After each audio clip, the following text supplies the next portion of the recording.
Good afternoon. My name is Sheila Lamb, and I'm with the Virginia SBDC Network.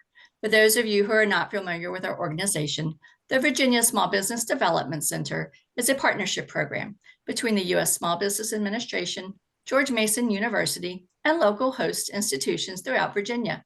With 26 locations across the Commonwealth, we provide training and technical assistance to small businesses in their local communities. Our one-on-one advising services are available at no charge. Today's webinar, Intellectual Property Fundamentals, is presented by the Virginia SBDC Network in collaboration with the U.S. Patent and Trademark Office. Be sure to check out the next webinars in this series, Patent Basics on Tuesday, February 18th, and Trademark Basics on Tuesday, March 28th. And I'll drop those into the chat momentarily. We are recording today's presentation, and it will be posted on our website, virginiasbdc.org. Due to the large number of participants, everyone's microphone is muted and the chat feature is turned off. But if you have questions during the presentation, you can type those into the Q&A box. We have also enabled the live transcript function, which you can show or hide via your own meeting controls. And now it is my pleasure to introduce our presenter for today's session, Tim Rooney. Mr. Rooney is a patent attorney at the United States Patent and Trademark Office, the USPTO. His primary functions fall within the USPTO's Office of Enrollment and Discipline, OED, where he investigates grievances alleging ethical misconduct by practitioners and evaluates applicants for registration to practice before the USPTO in patent matters. His duties also include outreach to the USPTO stakeholders and the public. Prior to joining the USPTO, he practiced patent law at an AmLaw 100 firm, specializing in patent procurement and intellectual property transactions. And he is joined today by Nancy, Kim, and Lalita to help out and get all your questions answered and provide all the information that you've come here to receive today. So please join me in welcoming everyone and our presenter, Tim Rooney.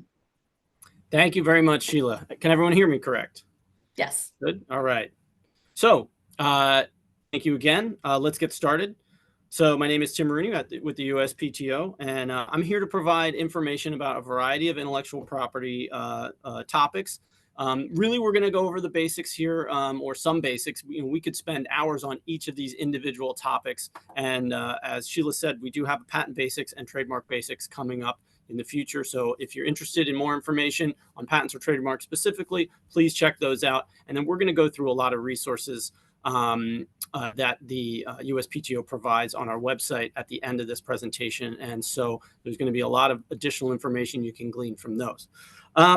So as I said, we could go into depth. Please include your questions if you have them in the Q&A, and we will do our best to answer them.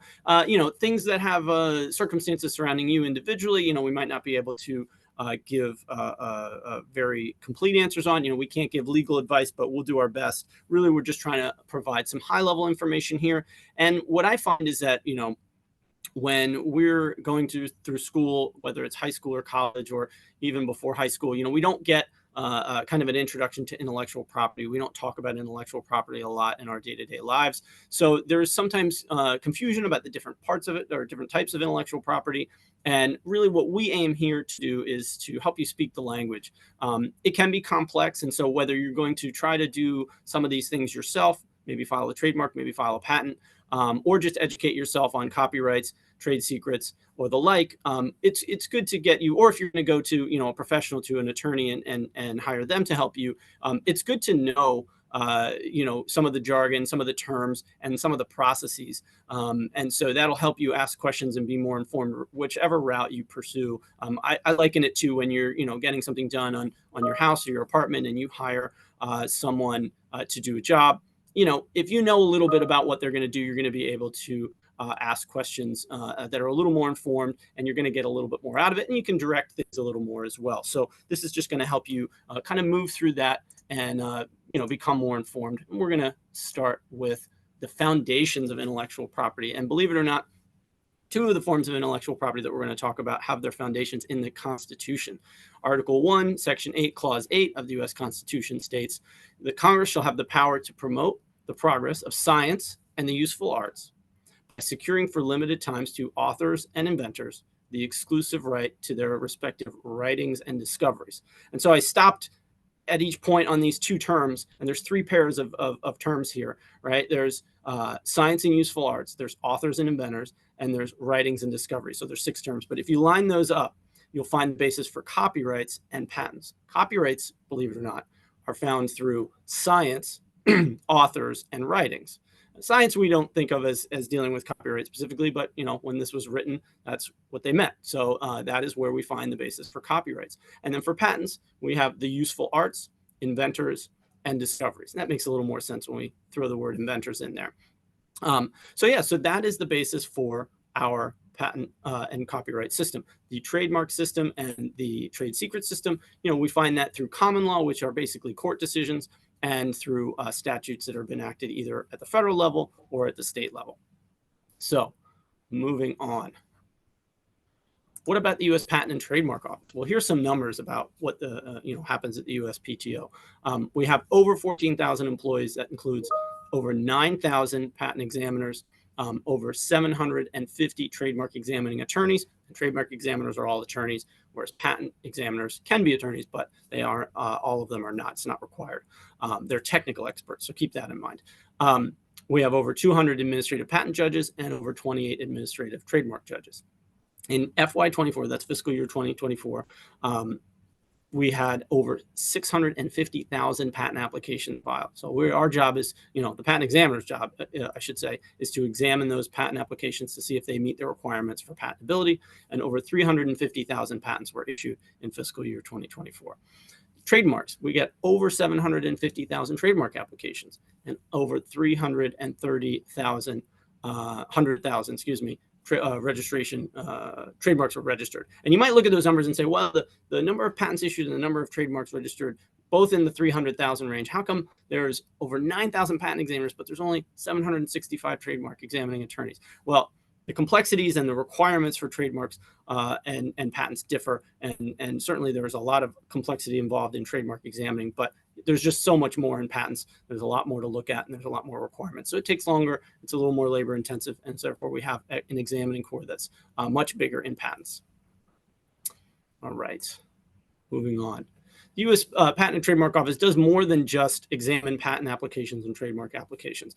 We also advise the executive branch on all matters relating to intellectual property. So you might ask, begs the question when we talk about patent and trademark examining, who does copyrights? Well, that's actually done by the Library of Congress. You can register your copyright with the Library of Congress. But we can advise the executive branch on trade secrets, copyrights, patents, trademarks, anything relating to intellectual property, and that happens all the time. We also have, a mandate since a law was passed in 2011 called the American Invents Act that we open regional offices. Normally, or before this act was passed, we just had our one headquarters in Alexandria, Virginia, but now that is still our headquarters, but it's the center for our Eastern region. We also have 4 other regions. We have the Midwest region, the Southeast region, the Western region, the Southwest region, the Western region, and the Rocky Mountain region. We are about to add another region in the Southeast in Atlanta, Georgia, and that will take a couple of states away. Oops. There we go. Oh, I don't have that slide. So anyway, there was a slide here with a map that had the Southeast region carved out of it. And really what these regional offices are there to do is it's there to place certain operations of the Patent and Trademark Office in the localities where folks who are doing the inventing and registering their trademarks where they live, right? It's not all done out of Alexandria, Virginia. We have these regional offices, and from those regional offices, we have outreach centers to kind of have boots on the ground in your community elsewhere that's maybe not in the Eastern region, in other states. And I know this is a Virginia SBDC, so you're really close to our headquarters, but we have these centers in other parts of the country. So if you know of anyone that lives in other parts of the country, you could say, hey, there's these resources there's people that live in the communities locally to help spread the word about IP and then to be resources there. I'll talk about some of the more important resources we have, which are called the Patent and Trademark Resource Centers, PTRCs. And those are really many more than what we're seeing on the screen here. They are things that help you get information about how to do searches and just basic information about intellectual property. They're kind of exist in universities and libraries to be resources even more locally than what we see on the screen here. All right, so we're going to go through kind of the concepts of intellectual property and then the different types of intellectual property. Take a sip of water here. All right, so you're all familiar with your kind of tangible property and how we protect it and how we identify it. Real property like real estate, or a tangible object like jewelry or a painting, something with value. You can lock a piece of jewelry in a safe. You can put it behind a locked door, and so that is a way you can protect those types of intellectual property, or those types of property. Real property, you can put a fence around it, right? You can lock the door to a building that you own. And it's clearly identifiable what your property is and how you can protect it. But what do you do with intellectual property, right? You have something that is an idea that has been turned into an invention that you then sell or you then display, and someone can, look at it and say, oh, okay, I can copy this painting, or I can copy this invention, this machine. And so how do we protect it? So that's another job of the USPTO, is to help kind of make sure that those are defined, right? We do the examination of patent applications to make sure that we identify what someone's patent rights are, and that we make sure that they meet all the requirements to let the public know what their patent rights are. And then we have the legal framework in the courts that allow enforcement of the rights of intellectual property. And it's that legal framework that really provides that lock and key for those intellectual property rights.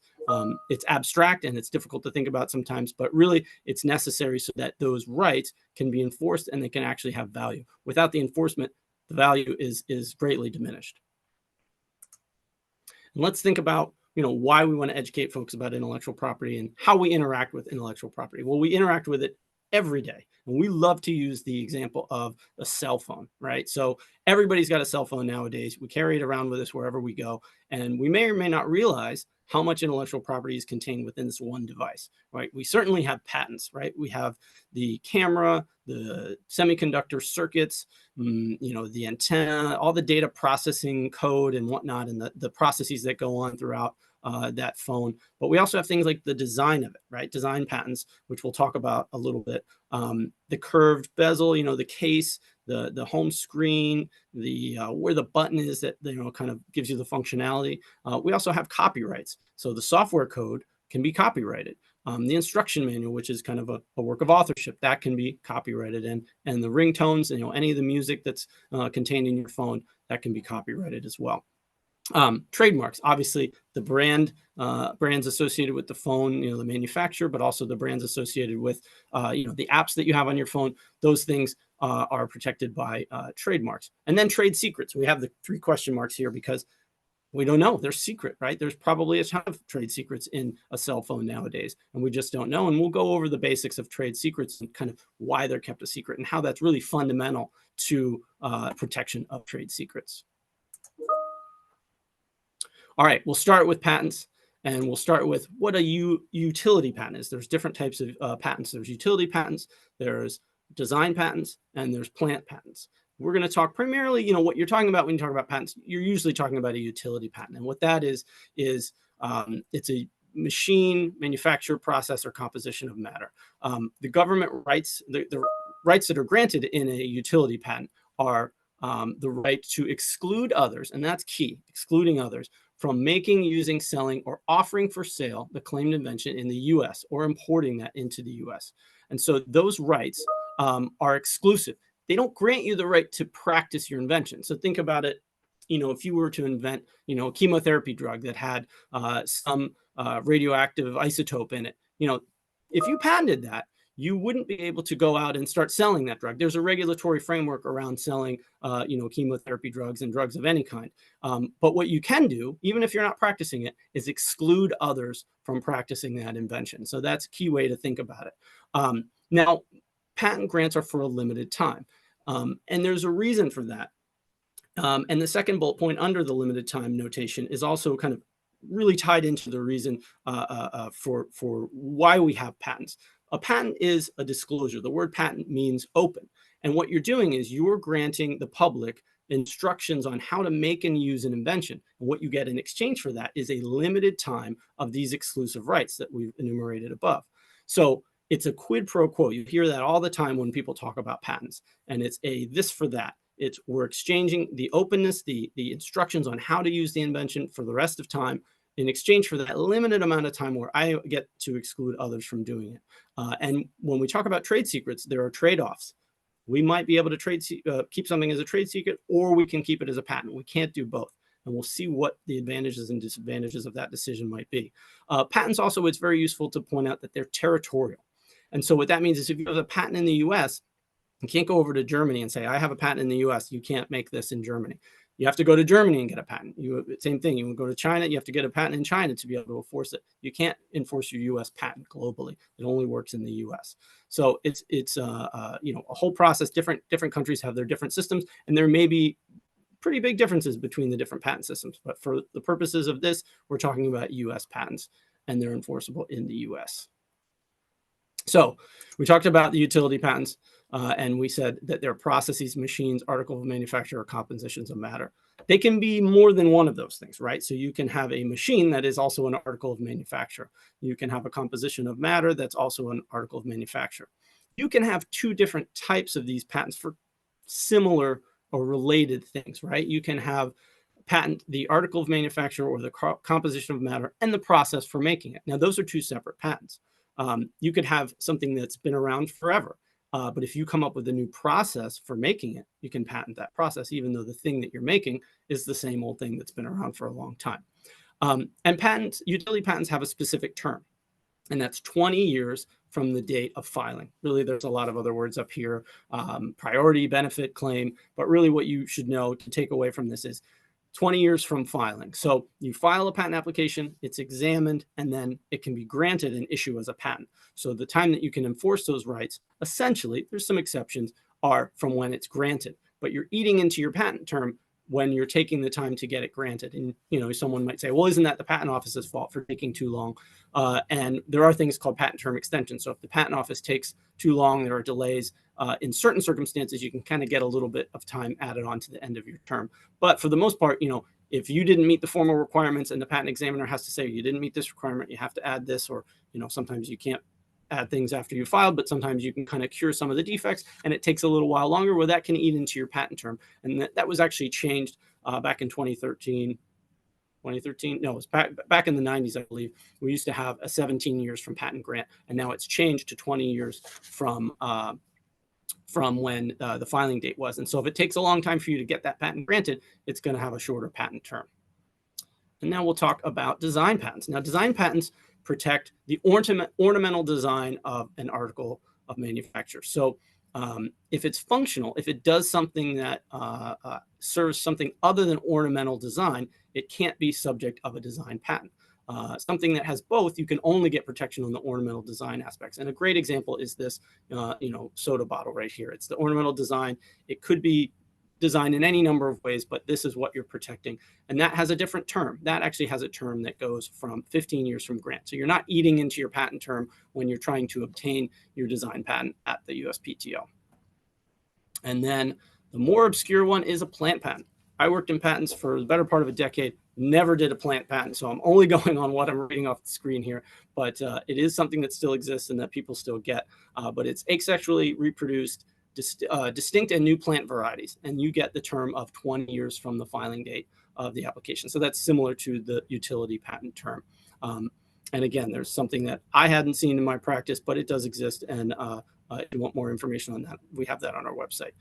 Plant patents, will note, do not require maintenance fees. And I'll use that bullet point to talk about maintenance fees on utility patents, because plant patents and design patents don't have maintenance fees. What a maintenance fee is while you're granted that 20 years from filing date term in utility patents, at certain intervals, there's 3 interval periods where you have to pay a maintenance fee to keep your patent rights enforceable. Otherwise, the patent will expire. And what this is, it's kind of an economic trade-off, because if you've gone through the process of getting a patent and having it granted, you have to pay this maintenance fee. And what that does is it makes you determine whether it's worth it to you. Otherwise, it's released to the public early. So if you're not practicing the patent, or you don't intend to practice it, or maybe you looked at it and the reason why you're not intending to practice it is you said, there's really no market for this. It works. It's new. It's non-obvious. It's useful. It produces a useful result, but nobody wants to use it. There's a better way to do it. Or there's a reason why economically this doesn't work. well, then you don't pay that maintenance fee maybe, and the patent goes expired, and the public has access to that invention early. So it's an economic thing. It keeps the things that are under wraps in patents or under coverage of patent rights, it keeps them only protected when they need to be, because people who pay the maintenance fees are at least looking at and saying, well, I want to keep this for a little while longer. And of course, that ends 20 years from the filing date. All right, so the path to the patent. Now, this is very simplified. There's it can be a very complex process. And what we have here, some optional steps. You see the first block here, and it says new idea. And I look at that and I say, all right, well, that's a little bit of a kind of misstatement. And I'll say that because you don't patent ideas, you patent inventions. You have an idea, you can turn that into an invention, but you can't patent it until you get an invention, right? Something that produces a result, something that is a tangible thing, ultimately something that works and is new, useful, and non-obvious. And so that really it's an invention that we're patenting. And you can file what's called a provisional application, and a provisional application usually is informal. It's the enablement part of your invention. It's something that basically gives the invention to the public, although it's not published. So it doesn't become public unless your patent is published later on in the process. But you can file it, and you get 1 year to kind of decide, all right, do I really want to go forward with this? Usually people file provisional applications and they don't meet all the formal requirements. Again, they have to meet the disclosure requirement. They have to enable someone to make and use the invention. Otherwise, you don't get that extra year of priority. So it's a way to plant your flag in the ground, because we changed from a first to invent system in 2013, we changed over to a first inventor to file system. And so before this changeover, if you invented someone and someone else invented something, the first person to actually be able to prove they can invent it, with some exceptions, who filed their patent application, they could get it. And then, if you file and then someone else filed before you, you could still get it if you invent it early, because it's the first to invent system. Now, we have a first inventor to file. So if you both independently invent it, doesn't matter in what order you invent it, it's the first person to get to the patent office and get their patent application in. So that makes provisional applications a little more important. We had provisional applications before, but it adds a little bit of importance to them. But that's optional. You don't have to file a provisional application. They're not examined. And if you don't file anything on them, they're never published. If you file a non-provisional application, it could become published. And if it issues as a patent, it will become public. But if you don't do anything, that provisional application doesn't get published. The non-provisional application, that's what's examined. It has to meet all the formal requirements, and it has to do that before it issues as a patent. And I used to have a set of these slides that looked a little different and had a little different description of maybe how the examination process went. And I like to say there that, it is a complex process, and it's something that, while people have done it, without the assistance of an attorney, you may look into looking at getting an attorney to help you because there are so many different requirements. And, you even have attorneys that will help you, and you'll file something and then you'll get a rejection from the office. And you say, well, why spend all this money on an attorney? Why would I get a rejection? The process of getting a patent is kind of a give and take between the patent office, who is trying to give people patents that they deserve if they meet the requirements, but also trying to not give patents that shouldn't be issued, because once you issue a patent, you're carving something out that the public can no longer practice, or that can't practice. If they didn't know about it, it's no longer. But they basically, you're taking something away from the public. So the patent examiner is trying to balance that and say, we're only going to give out what people deserve, but we want to give deserving inventions their patents. And so it is a back and forth, and it takes some time. So you can file a patent application that's been professionally prepared, and there could get a rejection, something that you have to change. Maybe you didn't do a search, right? There's the option, you can do a search before you file, and maybe you didn't do a search, or if you did do a search, you didn't find something that already existed that maybe blocks your patent. And I'll say that too, at the beginning here in the new idea square, before you file an application, you can do a search, and the PTRC centers that we'll talk about later can show you how to use the search engines that the PTO offers. You can also just do searches on internet search engines. You can hire search firms to do professional searches, and then you can hire an attorney perhaps to interpret the results of that search to tell you whether some of these things that come up might block you from getting a patent or not. So it is a complex process, but you're not required to do a search. And sometimes people don't do that, and something comes up during examination that blocks them from getting their patent. So it might be something you consider. All right, so we're going to take a quick kind of detour here and look at some weird and wonderful inventions, and show you kind of the myriad of things that people at the patent office see. And this is obviously only a small piece of that. So let's look at this. We have a patent for a TV control device. It can adjust the volume and more from the comfort of your sofa. It is a variable adjustable in length and considerably less expensive than what, I wonder? It functions efficiently. So it's a TV control device. What are we thinking of in our head here? Some sort of remote control, maybe? I don't know. It says it's adjustable in length, and I guess a remote control is adjustable in length, but let's see. So here we go. In 1976, this was patented. It's basically a long stick with a knob here, and it can adjust the volume and more, as it was we were told. But yeah, that's very interesting. It wasn't what I was envisioning when I first read the paragraph in the previous slide. All right, we'll do another one here. It's a fresh air breathing device and method. And this, it makes it possible to breathe in a smoke-filled room while waiting to be rescued from a hotel fire. And it enables the user to breathe fresh air through a tube. So what am I thinking when I read this?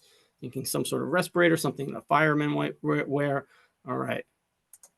Well, this is what we're referring to here. Is it's something that allows you to breathe through the plumbing. And I talked about home improvement before, and I'll kind of go back to that. I've watched a lot of home improvement shows, and kind of I'm a little, kind of weekend warrior when it comes to home improvement. And I'm pretty sure that the water in that trap there is meant to keep sewer gases out of your bathroom. And so I'm not sure how fresh the air that you would be breathing here is, but if it prevents you from perishing in a fire, we might use that. I think it's an interesting device, and certainly a good idea to think about. All right. Now, this last one, it claims it's a must-have pet gadget. And I don't like to see that when we're talking about patents, because that's, subjective language. But anyway, we'll talk about the technology here. It's a combined pet umbrella and leash. It protects your pet from inclement weather conditions while also serving as a leash for your pet. I can kind of envision that. This sounds like something that might be very useful. And here's what we have. We have kind of an upside-down umbrella on the end of a cane with a leash. I think this is pretty good, actually. You'd need a separate umbrella for yourself, but maybe you're wearing, a rain jacket. And it's hard to get a rain jacket on your dog. So I think this is a nice one. This was patented in 2005. All right, so those are just examples of things that we see here at the patent office, and obviously many, many more, mostly in the technology arts. With computers nowadays, we get a lot of those. So we didn't have examples there, but you can imagine what we see. So let's talk about trademarks. So trademarks essentially are any word, phrase, symbol, design, or combination of words, phrases, symbols, or designs that identifies or distinguishes the source of goods from one party from those of others. And a service mark does all those things for services rather than products.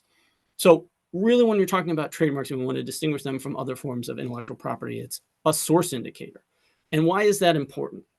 And this gets me on the topic of why trademarks are actually so fascinating. I was never a trademark attorney. I was a patent attorney, but I did deal with trademarks a tiny bit. And of course, I deal with them at some level in my job now. You interact with them every day. They're very important to your life as someone who goes out and buys things and spends your money. Because if we didn't have trademarks, say you went and you had a soda and it was a Coca-Cola and you thought, wow, that's really good. I like that. I want to have another one. And so the next week you go out, maybe you go to a different store and you see that logo and you buy it, and it tastes different. It's not the same thing. If anyone could use the colors and logos and text Coca-Cola and put a product out there, then you wouldn't be able to tell who the source and the consistency of a good or service is. You went to an oil change place that had a certain logo, and you found that they had a clean, shop, and they hired, competent employees, and they used good materials, and, your car ran really well after you took them there. And then, the next time you needed an oil change, you went to maybe a different building with the same logo on it, and they had, incompetent people, and they used horrible products, and they didn't do a good job, and it was everything. And then your car breaks down, right? So it's an engine by which you as the consumer can avoid from doing all sorts of extraneous research to find out the sources of goods and services. And that's really what trademarks function as, and that's their primary purpose. Now, they do provide a lot of value to the trademark holder, but the origin of trademark is for the consumer's benefit. That's another reason why I really like to talk about trademarks because they really are for the benefit of everyday people. Let's talk about examples of trademarks. So they can be words, right? Just plain text in any font or color or size. If you read these words on the left here, you'll know kind of what goods and services are provided there. And then they don't even have to be words, right? We're getting a little more abstract. If you see any of those logos on the right, you're going to know kind of what to expect and what type of goods and services that you can get there. Moving on. But what about things that aren't logos or words? Now, a couple of these things are logos, but we're going to talk about parts of the logos. And I think it starts with that blue box, right? You know what you're kind of dealing with when you see that color blue in a box, maybe tied up with a bow, but maybe not, just that color blue. You're not going to, open that box and find car parts, right? You're going to find jewelry. So what about the brown? You see a big truck driving down the street with that color brown, you know that they're not going to pick up your trash. You know that they're there to deliver packages. And then you see the John Deere logo. You see a tractor that's color green with that gold lettering or that color scheme. You're going to know that that's a John Deere tractor and not a different brand of tractor. And it's not on here, but what I like, again, we're going back to the home improvement thought, is if you see insulation and it's pink, you're going to know that it comes from a certain company. Insulation doesn't have to be pink. It can be yellow or brown or whatever, but there's a company that puts out pink insulation, and so that's a indicator to someone who's either buying that for their home or someone who's buying it to install in a job site that they're using, that comes from a certain company. But so what about not even colors? What about things that aren't even visual? There are smells that are actual trademarks. Play-Doh smell is a trademark. So if you had another kind of putty/toy, they couldn't use the smell that you get when you open a can of Play-Doh. And apparently, I didn't know this until I started reading these slides. But it's a automotive lubricant that has a grape fragrance and other fruity fragrances, which is interesting because again, it doesn't form part of the function of that product. It's something that can vary from product to product, but from manufacturer to manufacturer, and they put that in there so that when you smelled that, you knew that where it was coming from. Sounds can be trademarks, right? We have the lightsaber sound, the NBC sound. If you hear that, you don't even have to be looking at the television screen to know or associate with a certain broadcaster. So really, another reason why I love trademarks is kind of get creative with it. It's a lot more whimsical than some other parts of the intellectual property world. Trade dress, just kind of to explain the difference between trademarks, trade dress. None of these things necessarily, there are marks on this page.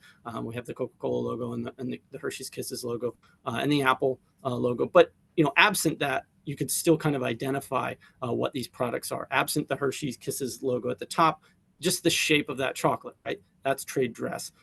The shape of that bottle. There is an interplay between design patents and trade dress and trademarks. There is. It's complicated sometimes, but for now we'll just say there's an interplay. But because we did notice that bottle in the design patent field. When you walk into a store, if you didn't see the Apple logo, but you kind of saw that atmosphere, you'd get the sense, all right, this is familiar. This is something that I get from an Apple store. And then the Doc Martens boots up there, Rick. It's not necessarily any marks on that, but the stitching, how the sole is placed there. You can get a sense of what the manufacturer of that boot is. All right, so we'll move off of trademarks and we'll move. Oh, before I move off of trademarks, I'll say one thing. We talked about patent term and how it's limited because it's that exchange. Trademarks, and largely of a function that it's consumer protection based, or it's for the benefit of the consumer. Trademarks can last indefinitely. So as long as you're meeting certain requirements, you're doing things. Your registrations, you may have to pay renewals and things like that to get registrations, but the rights that derive from trademarks are independent of registering. You get benefits from registering a trademark, such as the right to sue in federal court and things like that, and maybe have goods blocked that are being imported. If you have something that's a registered trademark, that might be necessary. But the underlying legal rights in common law or in state law, they can take effect without having to register. It's based on actually using them in commerce to identify goods or services. So again, they can last indefinitely. So let's move to copyrights. Similarly to trademark, copyrights derive from creating a work, right? It's a work of artistic creation.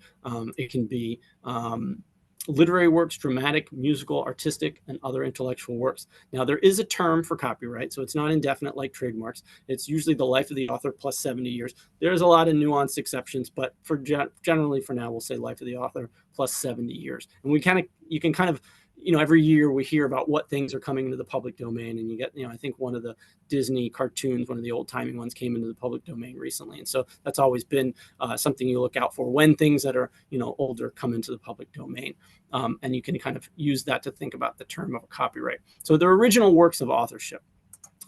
Songs, books, sculptures, movies, architecture. We talked about it before with software. Software can be copyrighted because you could tell two different computer science coders that sit in two different rooms, two different computers, and say, I need you to each write me a program that does X function.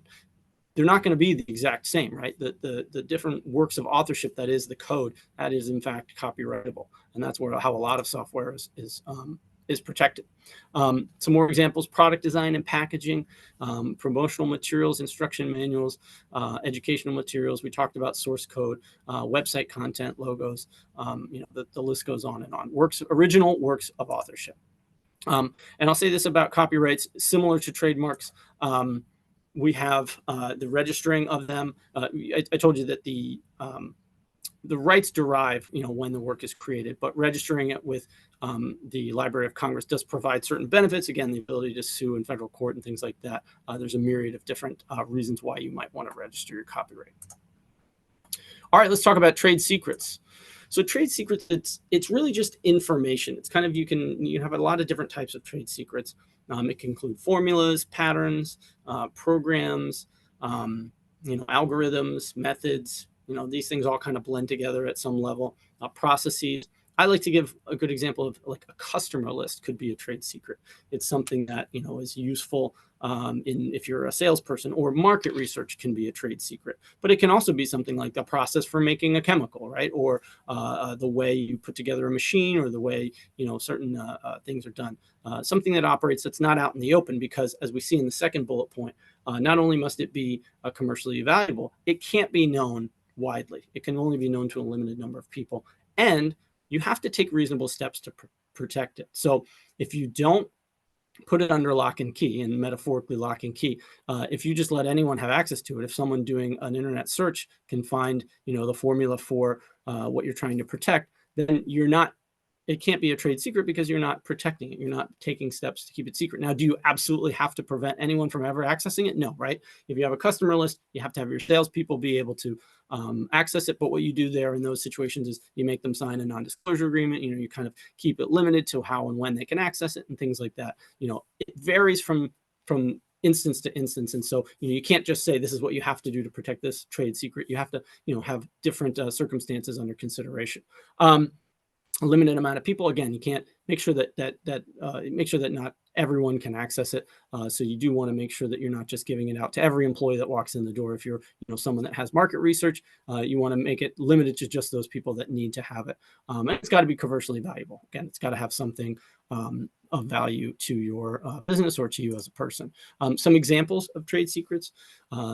The Coca-Cola formula, right? The Coca-Cola formula is something that is not widely known, and they keep it protected. Apparently, there's only a handful of people that have ever seen it. The Krispy Kreme donut recipe is actually a trade secret. I didn't know that, but it's something that someone bought off of a French baker back in the early 1900s.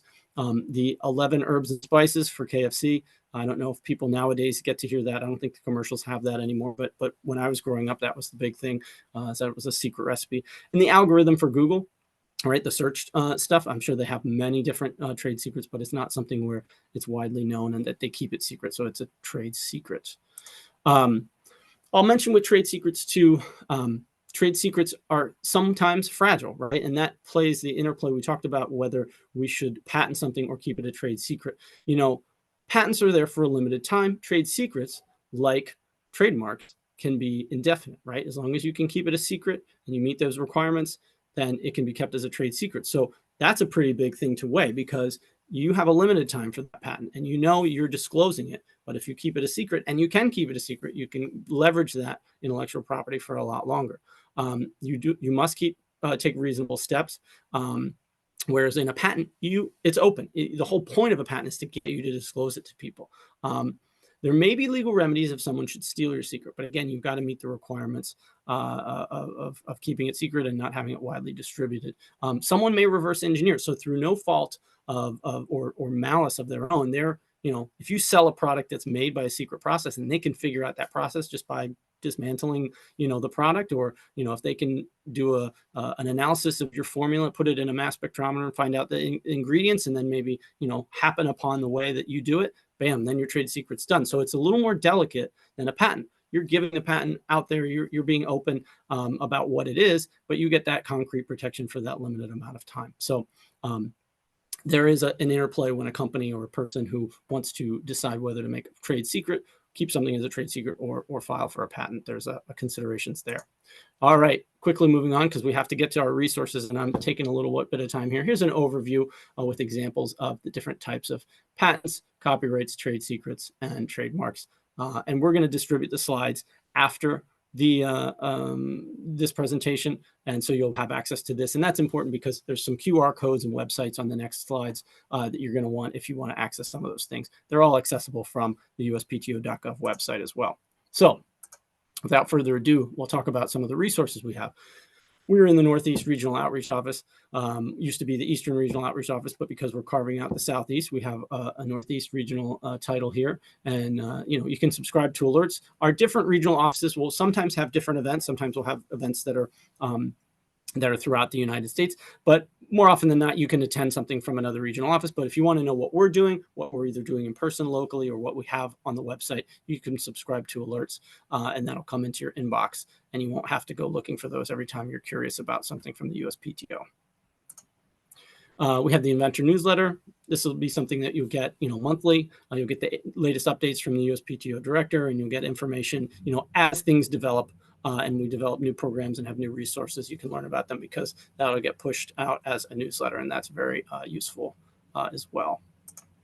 We have a startup resource page, and these we have things not only that are internal to the USPTO, but we'll have resources from other government agencies, funding from different grant programs, and ways that you can develop other parts of your business that aren't necessarily related to intellectual property, but are helpful for you as an entrepreneur or a small business startup to really, develop other parts of your business. And that's a great page there. Access to our free services. You can get, a lot of these things will cross-pollinate. They're pages that have some of the similar resources, but depending on your perspective, if you're interested in free resources, you can look there. And I believe there's even a map that goes by different parts of the country, and you can click on the states and find out what free resources are in your area.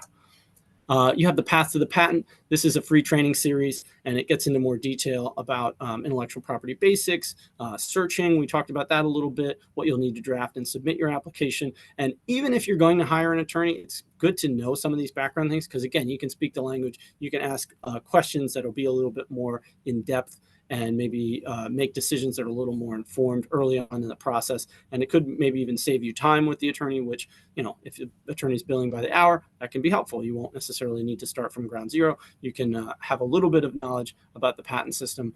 So that's really useful whether you're thinking about doing something yourself or whether you're going to hire an attorney eventually. The Inventors Assistance Center, it's a phone number you can call during business hours on the East Coast. It's toll-free. They can't give you legal advice, but they can help you answer simple questions in making filing a patent application, and answering some questions there. We also have Patent Public Search. So this is a public search page where if you want to do a search on our systems, you can do that. And as I said before, we'll talk about the Patent and Trademark Resource Centers, being able to use that search engine because there are certain, terms and things, the ways you can limit your searches and make them more useful. It's worth it to kind of go through that Patent and Trademark Resource Centers and kind of get a primer on how to search. All right, we also have a Trademark Basics Bootcamp. It's a comprehensive overview of trademark registration process. And so similarly, if you're thinking about getting a trademark, whether you're going to try to do it yourself or whether you're going to hire somebody, it's probably a good idea to kind of learn how to speak the language, know some of the terms. And it's really a very, I know people that teach this and they're very good at what they do, as well as our patent trainers are. And so it's definitely a worthwhile thing if you're interested in intellectual property. All right. Trademark Assistance Center, similar to the Patent Assistance Center. It's a toll-free number that operates during East Coast business hours, and you can get some similar, again, not legal advice, but information for first-time filers and legal professionals, that work. We get Trademark Assistance Center help when we refer people even who are experienced trademark practitioners to the Trademark Assistance Center sometimes.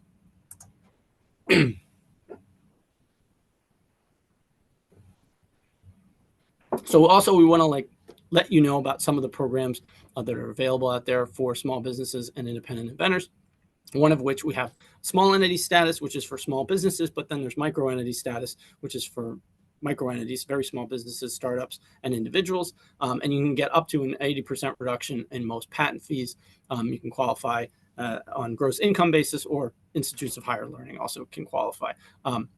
You can also, filing electronically avoids a surcharge of $200, which is in place if you file paper. You can look at the MPEP section here, which we're looking at, says MPEP, which stands for the Manual of Patent Examining Procedure.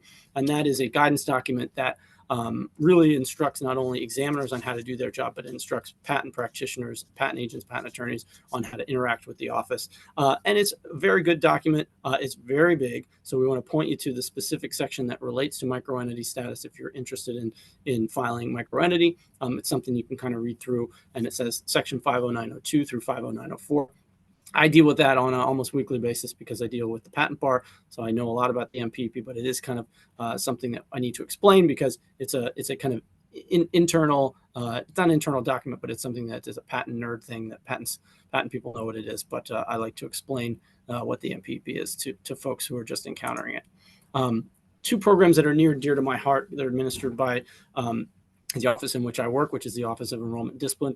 One is the USPTO Patent Pro Bono Program. And what this is, it's pro bono means free of service, right? Free of charge, and it's free legal services. Now, you would still have to pay for the fees for the filing, the government fees, but the legal services are free. And it's not provided by the USPTO. It's actually provided by regional and state organizations. A lot of times they're lawyers for the arts organizations, bar associations, sometimes universities. What they do is they match inventors with volunteer attorneys and patent agents. So it's only a patent program. It doesn't apply to trademarks. But if you're interested and you qualify, usually it's on an income basis. Each different organization has different qualifications, but it's essentially 3 times the federal poverty level for income. And they match you up with someone who's in your field, right? If you have an automotive invention, it's someone who can do mechanical engineering. If it's something that's maybe more computers, electronic, it's going to be someone who's got experience in computers. And so it's a matching service. And those attorneys who are, private practice attorneys will provide their legal services for filing and prosecuting patent applications pro bono. It is, there's obviously more people that want free legal services than there is supply of volunteers. So they do have to be selective, but it's something worthwhile. These regional programs will provide the services for folks in their area. So you can see a regional program, say, for example, in California, the one that runs out of California, which I believe is California Lawyers for the Arts. They cover states other than California. There's a separate one, for just Florida alone. They do Florida and Puerto Rico. So it depends on what region you're in. Obviously, we're in Virginia, so we get the one for West Virginia, Maryland, and DC. And so I believe that's the Federal Circuit Bar Association does that one. But yeah, it's a great program, and there's an application process. You have to have knowledge of the patent system, which you can get by either filing a provisional application or watching a video and getting a certificate. You have to have more than just an idea. You have to have an invention, and then you have to qualify for the income requirements, because this is really meant for folks not that don't want to pay for legal services. It's just that they meet the requirements so that they really are deserving of the free legal services. Similarly, we have a law school clinic certification program. I think now it says over 60 or more than 60. We have 70 schools that provide services. This is patents and trademarks, or patents or trademarks, or both. It depends on the school. Some schools only do trademarks, some only do patents, some do both. And these are clinics that are overseen by certified faculty clinic supervisors. These are people that are qualified because they practice in patents or trademarks or both. And so they do it kind of hands-on. And they have law students that are enrolled in their clinics. It's a class that they take in school, and they're doing the work, but they're overseen by these faculty clinic supervisors. It's a really good program. And again, the demand outpaces the supply. So, even they can't take everybody on for a number of reasons, but it's a really great program.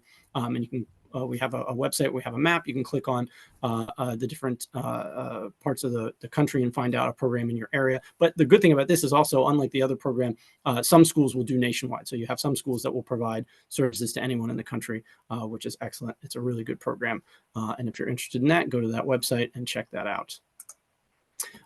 There's a PTAB pro bono program. So PTAB is the Patent Trial and Appeal Board. So it's after you have gone through the examination process. If you disagree with the examiner's decision, you can appeal to the Patent Trial and Appeal Board. And that's a process that can be very complex. And so having an attorney, and then we have having an attorney can be very beneficial. And we have a pro bono program there. All right, I talked about the PTRCs 3 or 4 times. Here's the slide. Really great program. So these are libraries, universities across the country. We have dozens of these centers. You can go in person, but a lot of them also work remotely. They can answer questions about resources, the fees, the search tools. I always mention that. I want to emphasize the search tools because those are things that, when you're getting started, if you're thinking about, should I file for a patent? Should I file for a trademark? You may want to do a search. It makes the process a little more or a little less daunting. Some of them offer classes on intellectual property. They can do historical research and a lot more. So these are really great resources. And these are kind of run in cooperation with the USPTO. We have librarians that are trained and so on and so forth to help at each of these centers. We have a couple programs that, for patents specifically, certain types of inventions and certain inventors can jump the line. It usually takes, it's depending on what type of invention is, it can vary. It can take a couple of years before you ever actually get your application examined, just because you saw the hundreds of thousands of things that are filed a year. So it can take time, but you can jump to the front of the line if you have things for cancer research, climate change. First-time filers can get one that's advanced out of turn. We just had a semiconductor technology program that just sunset. But yeah, and you can pay a fee to jump the line to prioritized examination or track 1. So that's something that's possible. And again, these are things that you can talk about if you hire an attorney. So let me see if we're done. We have our social media, and we will get to questions. It looks like we have a little more than 5 minutes. So I will turn that back over to Sheila. And I know we have a question here that Nancy put in. Should I file for a trademark? I've done a search, but want to file a trademark Nike for a fitness event. Well, that's a question that a legal professional can answer, right? You're someone who's your lawyer, right? Because they're going to be able to look at your specific instance. The word Nike, I don't know. It seems like an attorney might find something to say about that as far as whether that's likely to go through. Should you file? Again, that's something that someone can tell you if they're advising you on a legal capacity. So we're here to just provide information about the process. So, all right. Any other questions that we can answer? Yeah, Tim, actually, there's a couple that have dropped in that I don't think that just dropped in, so they haven't been answered yet. One was they used a patent attorney independent to file a patent application in April 2023. The attorney says it is still listed as awaiting review. Should I be concerned that it was not filed correctly? I was told 12 to 18 months was normal, but not 21 months. Should you be concerned? Well, there's some things, and I'll go back to if you have a contractor coming over to your house, and there are certain things that kind of make you worry, and certainly communication is key. I work in an office that deals with ethics complaints, and regardless of whether the patent office is taking longer or whatever, your attorneys do need to communicate with you within reason. If you're calling them every hour, that would seem like maybe not reasonable, but if there's, again, assuming we're within reason here, that they are communicating with you and able to show you. You can call the numbers, the Inventor Assistance Center. They often will not necessarily treat with folks that have an attorney already, because they probably have a power of attorney, and so the office doesn't want to deal with both the attorney and the inventor separately. However, if you can ask your attorney to maybe find out ways that you can look up to see that it's pending, there are ways to double check And as we put in the chat here, do a status inquiry. There you go. That's a very good answer. So yeah, I mean, if you just want to double check, it doesn't mean there's anything wrong, because as I said, you know, depending on the art unit, when someone gave you a timeline on how long it takes to examine, I mean, in certain arts, right, if you're in something that's simple mechanical, they may be able to go through these applications really quickly. And so their backlog or their wait time is a lot less than something in artificial intelligence, right? I mean, you know, there's a ton of stuff being filed every day. It's really complex.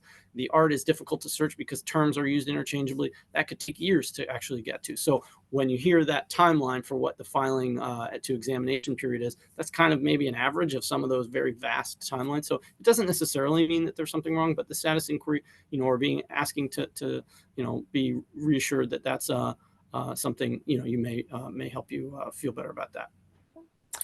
So we have another question. This is regarding a service for a specific client demographic. Would a service such as a targeted counseling program be a copyright or a patent? So patents would protect new, non-obvious, and useful processes. There are limits on those, though, because if it's something that can be done purely mentally, something you could do, and you say mentally, but like if it's something on paper, there are kind of, the law has evolved. You know, it used to be much broader and what type of thing could be subject to patent. And so depending on how things are implemented, right, a business model, there are something called business method patents. So when you're giving a service, there are business methods that have been patented. So, but that's something that the nuances of how that's implemented are going to determine whether that's patentable. And that's something that a patent attorney can advise you on. A copyright is for a work of authorship. So a book that is, you know, a self-help book or something that explains to someone how to do it, you know, a certain thing, how to start a business, how to, you know, put something that provides assistance like that may be subject to copyright if it's a work of authorship. So it really depends on how these things are implemented. All right, we have 2 questions in 2 minutes, so let's see if we can do this. I'm a custom t-shirt shop. Is it okay to use deceased people's pictures like Martin Luther King, Muhammad Ali? How do we check to see if it's permitted? That's something that, you know, you can call the Trademark Assistance Center and they may be able to help you with that. It really depends. And that's kind of more of a legal question too, because of, you know, there may be the estate of a famous person that is litigious and that would say, you know, you can't do this and you'll get sued. There may be not that you know, it's a case-by-case basis, I would think. Okay, and one last question. Can you, and I don't know if we have time for it, but can you talk about forward citations, please? Forward citations. I'm not quite sure if I don't know what that's going to signify. If we had any additional information on that, I'd be happy to try to answer it. Okay. And if not, Tristan, if you can you'll get a copy of this recording, or you can send an email to help@virginiaspdc.org, and we can actually get that question answered for you. Yeah, sure. You can reach out separately. Okay. So I think that's it on time. Do you have any last words of wisdom, Tim? If not, I'll finish this out here. And well, I just want to say thank you not only to the Virginia SBDC for allowing us to perform the outreach, for everyone who's here and interested in intellectual property. It's, again, as I said at the beginning, it's not something we learn about early on in life, but it's really important. And it's something that, especially if you're interested in starting a business and you're an entrepreneur, having that background and really diving into the depths is something worthwhile. So appreciate you attending. Thanks. I agree, Tim. Thank you so much. So much good information here. So, you know, a lot to take in. So I want to thank everyone who attended today as well. And a reminder, you're going to receive an email that's going to have a link to the slides and also to the recording. If you'd like to sign up for upcoming webinars or access recorded webinars, please visit virginiaspdc.org/training. These resources are designed to be used in collaboration with your local SBDC advisors. You can sign up for a free and confidential session by emailing help@virginiaspdc.org or via our website. And we hope to see you all at our next session in February. Take care, everyone.